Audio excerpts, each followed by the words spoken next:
When I awoke, Nehemiah's hand was stroking my auburn curls as I relaxed against his chest, melting into his arms. It was strange, the connection I felt with him. Outside my mama and little brother, I had never cared for, loved anyone. I was in unfamiliar territory, conflicted, worried.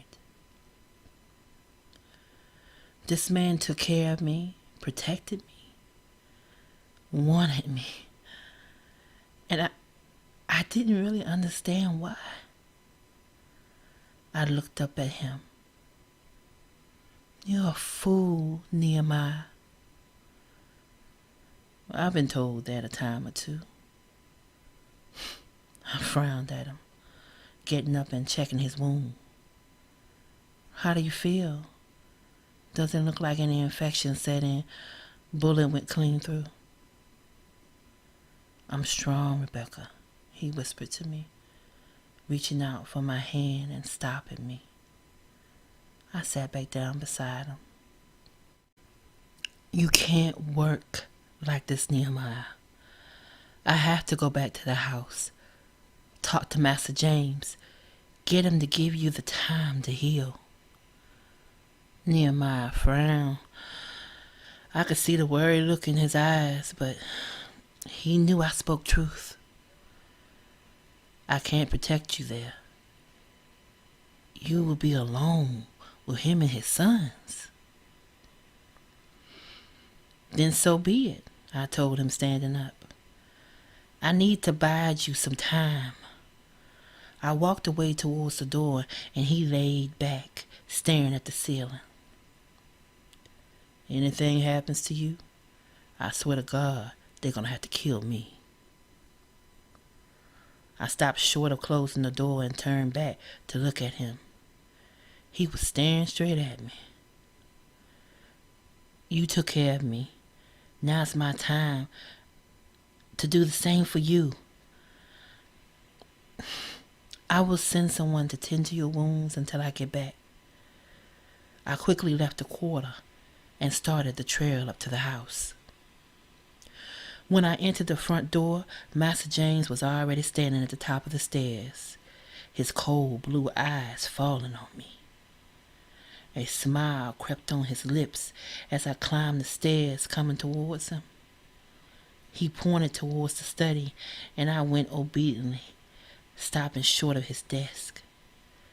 I heard the door close behind me, and he took a seat, leaning back, eyeing me with something serious. "That nigga dead?" "No, he's on the mend," I answered, not breaking eye contact. He huffed at me. "I suppose that's a good thing. Be a waste of money if he was dead. Maybe I should thank you for protecting my investment. You were always a smart girl, Rebecca Renee." He observed me from head to toe, his eyes finally resting on the swell of my breast. I looked away, not wanting him to see the disgust in mine. "You laid with that nigga yet?" he asked. I shook my head no. Master James leaned back in his chair. If I knew you were still in your right mind, he would have never got you. But since you seem to be well, you ought to hold your mother's position at the house and till the land with the rest of the slaves. And Nehemiah, I interrupted, and he slammed his fist down on the desk, making me jump. Watch it, gal!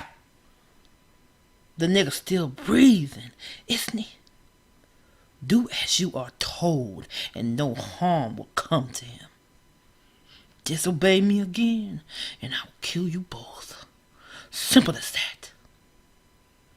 I bowed my head in submission as he stood up. God, I hate this man.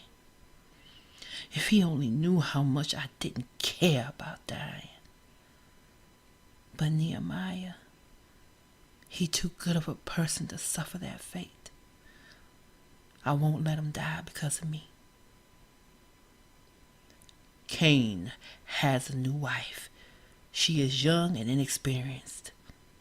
Doesn't know anything about running a household of this magnitude. You will attend to her. I nodded in agreement. By the time I looked up, he was in my face, taking both his hands and placing them on the sides of my head. I stiffened to his touch, wanting to back away. He sensed it, pulling me closer to him. He began touching, smelling my hair. God, you always smell so good. Not dirty like those others. Such a beautiful girl. Shame you're just a nigger. He pushed me back and straightened his jacket, walking out. I stood there in the silence of his office, eyes falling on the letter opener at the edge of his desk. I took it, hiding it under my skirt, following behind him. Master James, can I get some food? He stopped, turning to me. After your work is done, you may. You are not to leave here until everything is done. And the mistress of the house says so. Do you understand me, slave? I tried to hide the hate in my eyes, giving him a slight bow. He smiled at me, leaving. I walked into the kitchen where 3 other slave girls congregated, preparing food for the morning's breakfast. I heard the whispers as soon as I walked in. Don't have the time for this shit. I proceeded to the herb chest, pulling out some, and immediately went to the grinder. One of the girls glared at me, watching closely. What you doing? She asked, looking down at the herbs I was mixing together.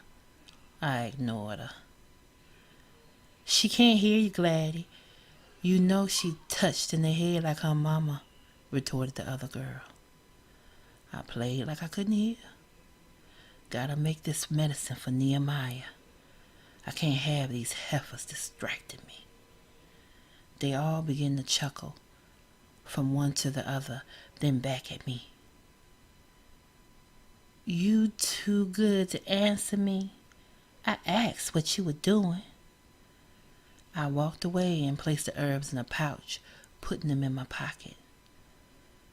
Then I grabbed a satchel, filling it with food. Master don't allow slaves to take things from the house. You should know that. Do you hear me, gal? I said, do you hear me? Gladys put down the knife and walked over to me, snatching the food from out my hands. She walked over to the table, standing by the other girls. I went up to her, holding my hand out. Give it to me, I said, staring her dead in the eye. She laughed, placing it on the table. I'm not giving you nothing, half-breed. Coming up in here, taking what you please. You're gonna have to wait like the rest of us slaves. Your nappy-head ass mama ain't here to protect you now. She folded her arms and smiled at me smugly. I smiled back at her. You see, I told y'all she was cray. And before she could finish her sentence, I grabbed the back of her neck and slammed her face into the table. The other girl screamed and grabbed the knife from the table, sticking it into the back of her neck. Wanna see how crazy I am, Gladys May? Keep talking to me the way you do. Massa put me in charge of this house, and I do as I damn well please. You think he care if your worthless ass wind up dead on this kitchen floor? She shook her head, whimpering in fear. The other girl stood back, watching in horror. Exactly. So don't push me. I pulled her up by the nape of her neck, moving the knife to the front of her throat. Take this food to Nehemiah. Mix these herbs in a tea for him to drink. Then come back and finish your work. And girl, if you cross me, I promise you, I will gut your ass like a pig. You hear me?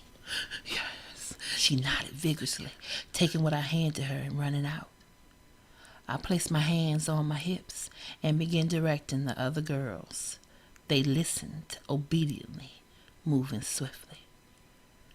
I turned towards the cast iron pot and began to stir it